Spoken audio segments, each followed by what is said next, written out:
저는 북한 사회의 현실의 관찰을 좀 말씀드릴 건데요. 최근에 이제 김정은 정권은 바이든 행정부를 향해서 대화에도 대결에도 준비되어 있다 이런 얘기를 했었죠. 그래서 사실은 우리가 오늘날의 김정은 정권을 이해하는데 북한의 뿌리를 알 필요가 있다 이런 의미에서 준비를 했습니다. 여기 보시는 사진은 1945년 33살의 김일성의 사진입니다.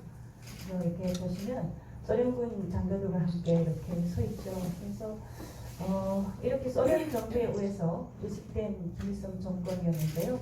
사실은 해방이 됐을 때만 해도 북한에는 이렇게 국내파 그리고 남로당파, 연합파, 소련파, 빨치산파가 연정을 이루고 있었습니다. 그래서 이렇게 김일성이 주도적으로 한 건 아니고 이 5개 파가 이렇게 느슨한 형태로 연정을 가지고 있었습니다.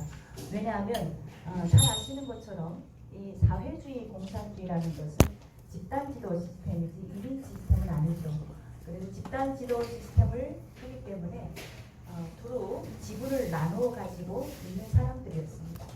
국내파에서 제일 중요한 사람은 김영봉, 박정혜, 오기석, 현준혁과 같은 사람이었는데요. 현준혁은 평안남도당 위원장을 했고요.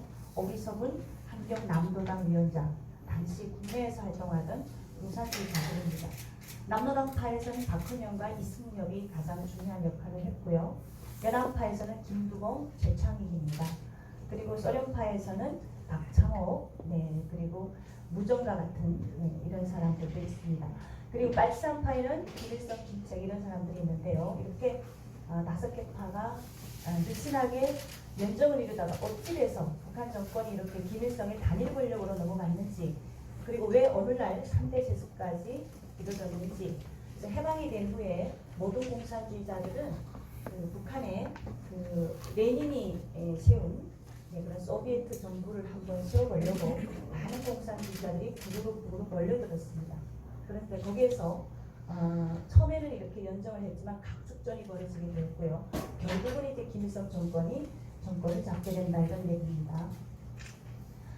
지금 보시는 것처럼 당시에 여기 중앙위원회가 있습니다. 당 중앙위원회에 연합파가 15명, 국내파가 11명, 그리고 소련파가 8명, 그리고 빨치산파가 4명밖에 되지 않은 빨치산파가 가장 세력이 약한 세력이었는데 나중에 결국은 김일성이 정권을 가져가는 이런 일들이 북한에 벌어졌다. 보시는 것처럼 연합파, 중국에서 들어온 사람들이 가장 큰 힘을 가지고 있었습니다.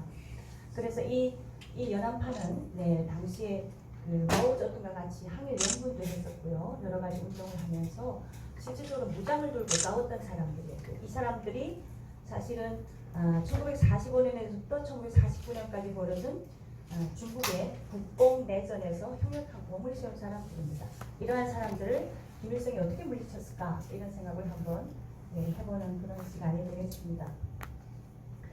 자, 지금 이 사진은 1950년 4월 10일 김일성과 박헌영이 스탈린을 만나는 사진입니다. 자, 당시 이제 박헌영은 이제 우리나라에서 이제 그때 이제 은행 집회 사건으로 인해서 북한을 이제 월북해서 들어옵니다. 들어와서 이제 김일성과 함께 스탈린을 찾아가서 이제 남한 둘은 다시 마오쩌둥을 만나게 되고요.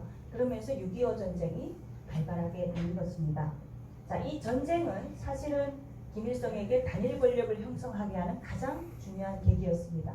이 전쟁 시기에 모든 공산당 계파들을 숙청하는 일에 김일성은 전력을 다한다. 그래서 사실은 김일성의 가장 큰 정적은 미국인 것이 아니라 공산당 계파 내에 있는 정적들이었습니다.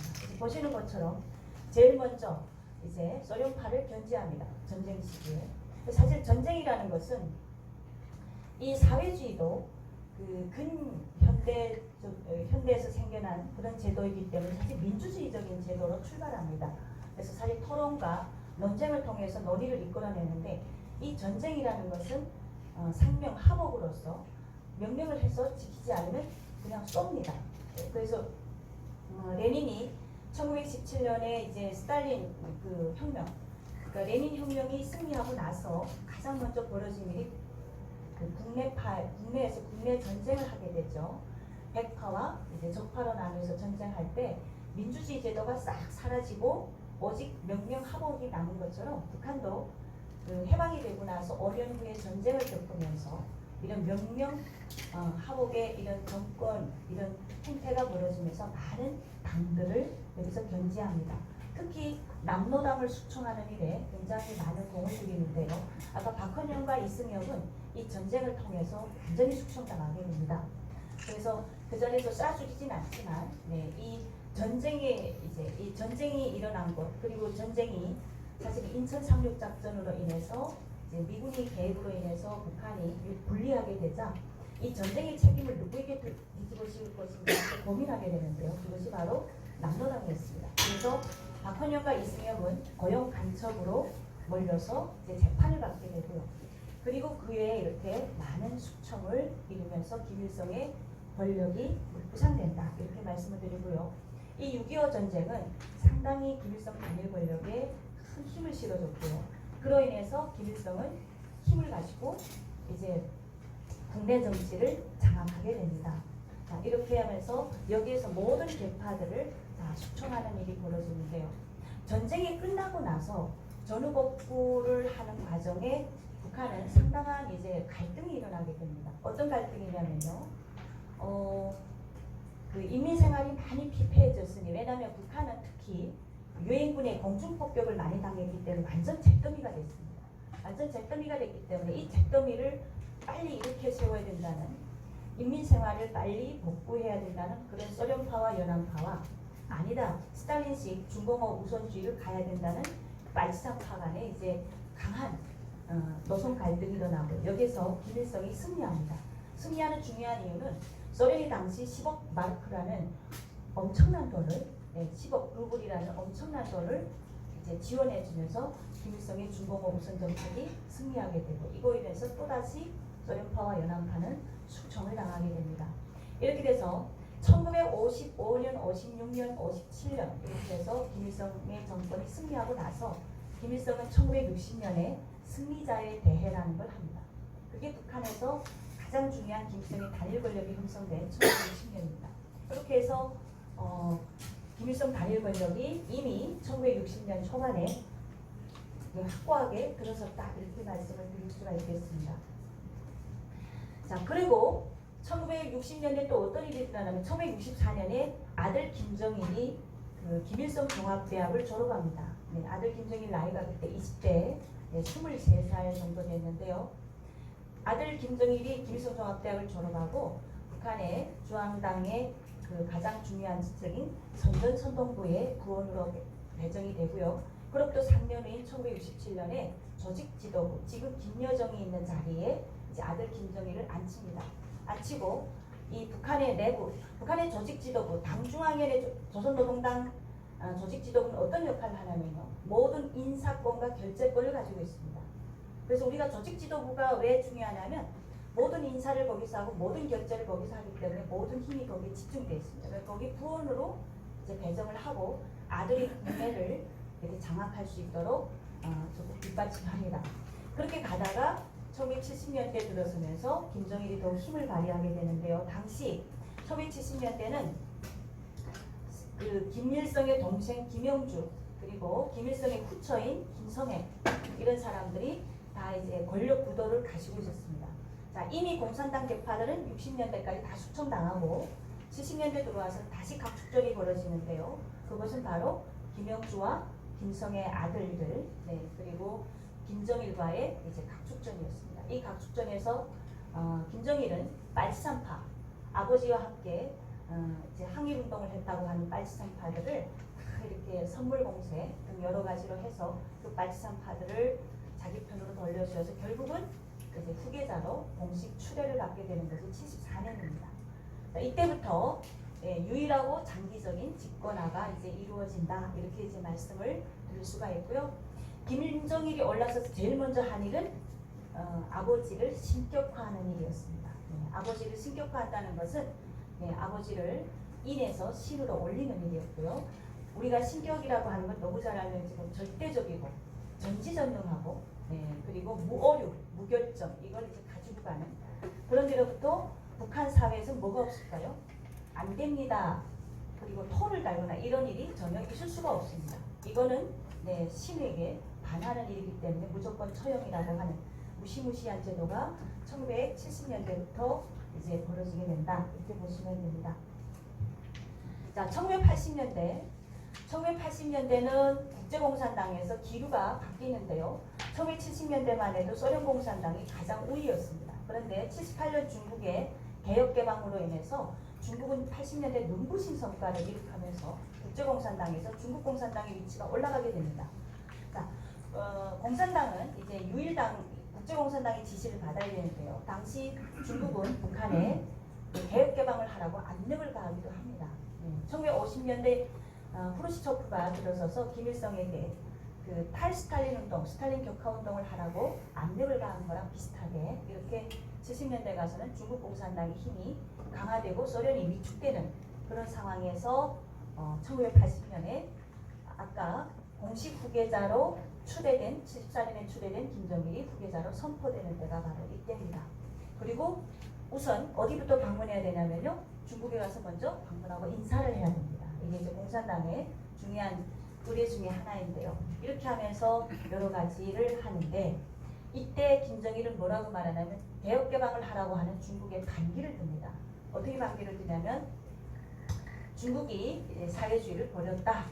왜 그렇게 했을까요? 당시 북한도 개혁개방할 수 있는 여러 가지 일들이 있었는데 왜 개방을 안 했을까? 지금도 우리가 생각을 하면 사실은 등소평이 요구한 그건 두 가지였습니다. 하나는 집단지도 체제를 운영해라. 중국, 북한에게. 왜냐하면 지금 이렇게 단일 집권, 단일 권력으로 가지 말고 집단지도 체제를 운영해라. 두 번째는 개혁개방을 해라. 이런 이제 두 가지 요구였는데 집단지도 체제를 하기가 싫었던 것이죠. 이미 신격화되어 있는 김일성이 그 자리에서 내려오기가 싫고요. 또 아들 김정일도 꼭 아버지처럼 하고 싶었던 것이죠. 그래서 안 한다. 우리는 개혁개방 절대 안 하겠다. 이런 얘기를 하면서 이렇게 북한이 그때부터 나 홀로 가기로 이제 가는 것으로 이제 되는 것이죠. 자, 1990년대 들어가서 1989년에 3대 사건이 일어납니다. 하나는 천안문 사태고요. 하나는 그 루마니아의 니콜라이 차우셰스쿠의 처형 사건입니다. 그리고 베를린 장벽이 무너지죠. 자, 북한은 1980년대에도 개혁하면 안 되겠다라고 생각했는데 89년에 저런 일이 벌어지니까 어떻게 했냐면 문을 열면 적골난다 이런 생각을 한 겁니다. 그래서 문을 절대 열지 말아야 되겠다. 그러면서 더욱 이제 역행해서 폐쇄 국가로 가는 거죠. 자, 구소련을 위시로 해서 동부사회주의 국가가 다 무너지죠. 그렇게 하고 91년에 소련은 러시아로 이제 분리되면서 우리 대한민국과 수교를 맺고요. 92년에는 중국이 수교를 맺죠. 북한은 이렇게 사회주의 형제국들의 그 배신을 줄줄이 경험하면서 아픈 경험을 하면서도 이게 도저히 개방을 할 수가 없습니다. 왜냐하면 이미 시스템 자체가 그렇게 단일 권력 시스템, 왕조 시스템으로 가고 있던 상황에서 그것을 개방한다는 것은 꼭 그들의 처형을 의미했기 때문에 그렇게 할 수가 없었다. 이렇게 보시면 됩니다. 그리고 94년에 김일성이 사망하게 되고요. 북한은 그 유명한 고난의 행군이라는 걸 겪게 됐죠. 고난의 행군이라는 것은 사실 한 300만 명이 아사했다 이런 얘기가 유명한데요. 사실 이 고난의 행군은 북한은 이제 하루에 일일 식량이 한 1만 톤 필요하다 그러죠. 그러면 365일이면 365만 톤 필요한데 북한이 직접적으로 생산할 수 있는 양이 280만 톤에서 300만 톤 정도라고 합니다. 그런데 나머지 65만 톤에서 85만 톤은 해외에서 수입을 해야 되는데 이 사회주의 시장이 무너지면서 이 수입을 어디 가서 해야 되냐면 미국 시장에 가서 가져와야 되는 거죠. 돈도 없고. 그래서 1995년에 유별나게 홍수까지 져가지고 280만 톤을 생산하고 85일분이 모자랐던 거죠. 그래서 북한은 이 85일분 식량을 전체 국민에게 안 주면 다 굶어 죽게 생겼고 그래서 차등 지급을 합니다. 어떤 순서로?